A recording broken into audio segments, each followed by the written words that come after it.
here we go. Aaron, you can do this.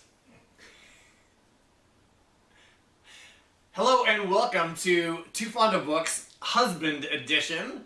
My name is Aaron, and Janelle has kindly given up her special book throne and allowed me to take a guest spot here to record a video.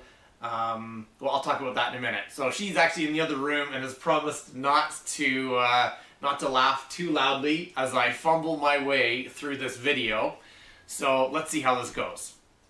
Alright, it's July, and if the rules of alliteration apply, then that means it's the world is reading Jane Austen right now for Jane Austen July.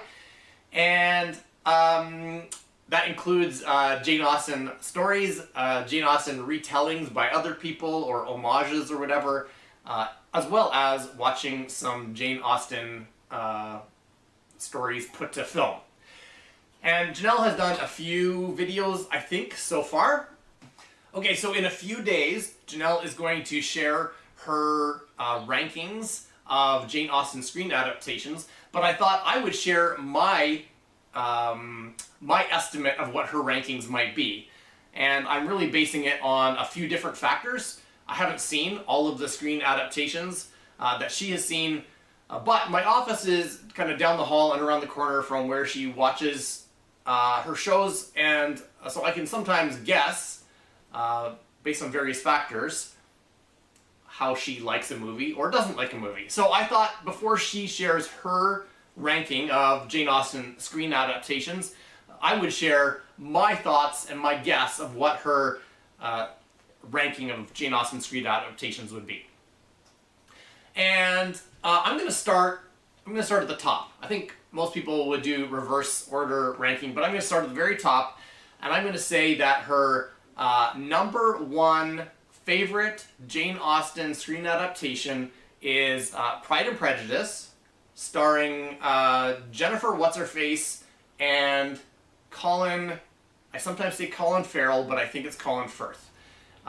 It's a long movie over a bunch of different parts, like a mini-series, and I think she really likes that because it is faithful to the Jane Austen original story. I also think that the scenes are very nice with the very stately buildings, and like a good husband, I have watched it with her more than once.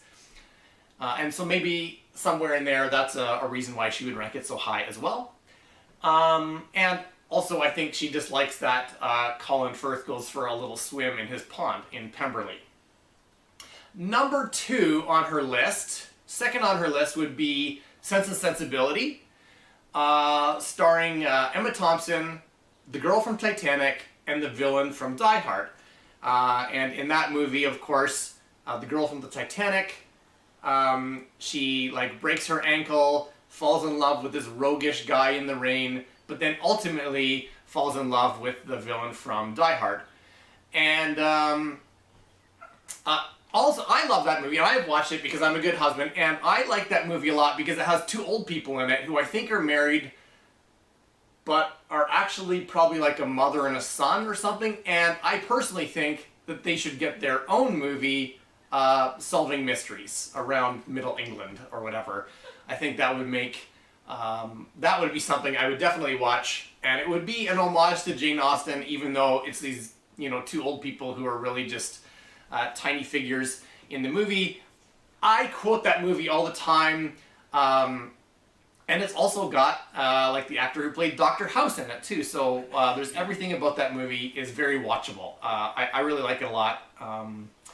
So that would be her number two movie, and I think the only reason why the first movie was first and Sense and Sensibility is number two is because the first one is really long, and able to maybe stay more faithful to Jane Austen's intended story, and also Colin Firth goes swimming in his pond. Alright, let's go to number three on the list. And here I believe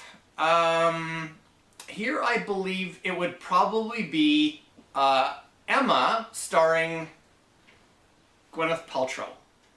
And I I think it's number 3 on her list because it's not as good as the first 2 movies I mentioned. But as you'll soon see in a moment, it's not as bad as the movies I'm about to talk about. So this, I think this one's okay. She doesn't watch it very often. She watches it once in a while. Maybe that's more about access to it than preference.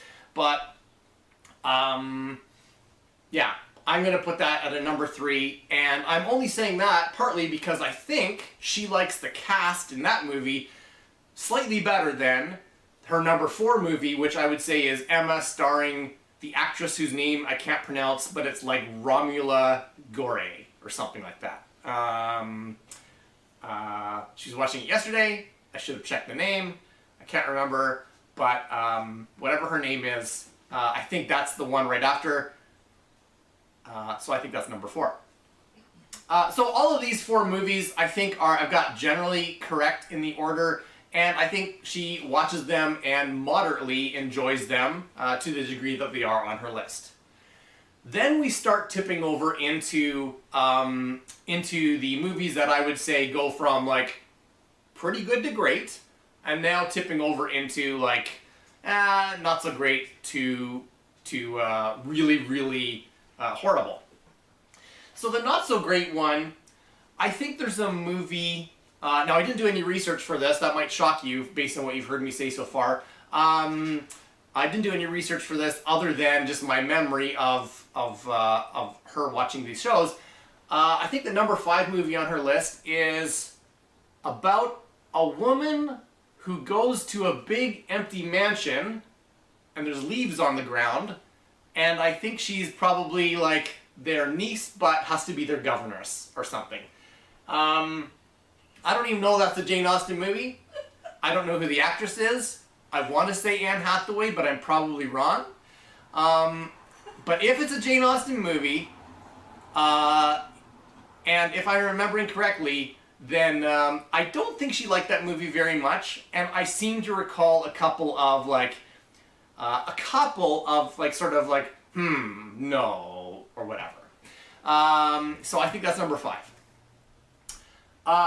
Number 6 on the list, I would say is a Jane Austen movie she hasn't even seen yet, and it is Persuasion, starring the actress from 50 Shades of Grey, and she hasn't seen the movie, and but she's seen enough trailers for it to become a major topic of indignant conversation at lunch over and over and over again for the past couple of weeks since it came out. And I'm only putting it as number 6 on the list because she hasn't seen the movie, and I'm sure if she does, she'll hate it. And then number 7 on the list, of the 7 I can remember, is Emma with a dot at the end, starring, I believe, the actress who played in The Queen's Gambit, which is a great miniseries on Netflix. If you like chess or if you like, movies, watch that one instead.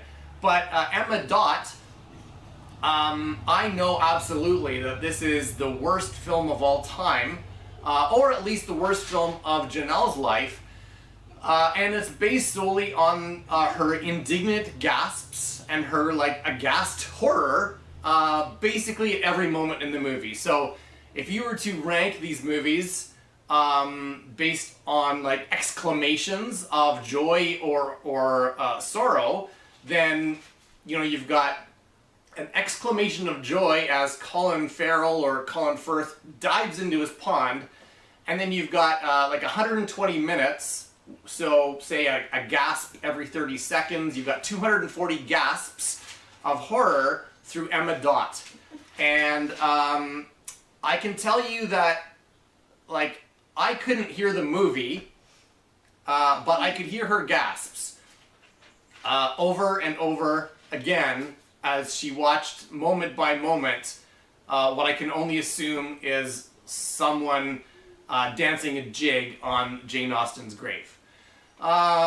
So those are the 7 Jane Austen screen adaptations that I'm aware of that she has watched, and that's the ranking, I think, from Colin Firth in a pond down to Emma Dot mangling the memory of Jane Austen, and everything in between. So I hope that was helpful. So that's how I think Janelle would rank the Jane Austen screen adaptations. It's totally me just measuring her vocal exclamations while she's watching each one of these.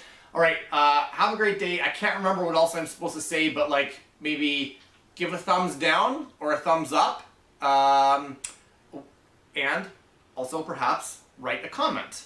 And if you never want me to appear again, that's totally fine too. Just write that in a comment and then that will save me some time in the future. The villain from Die Hard and the girl from Titanic.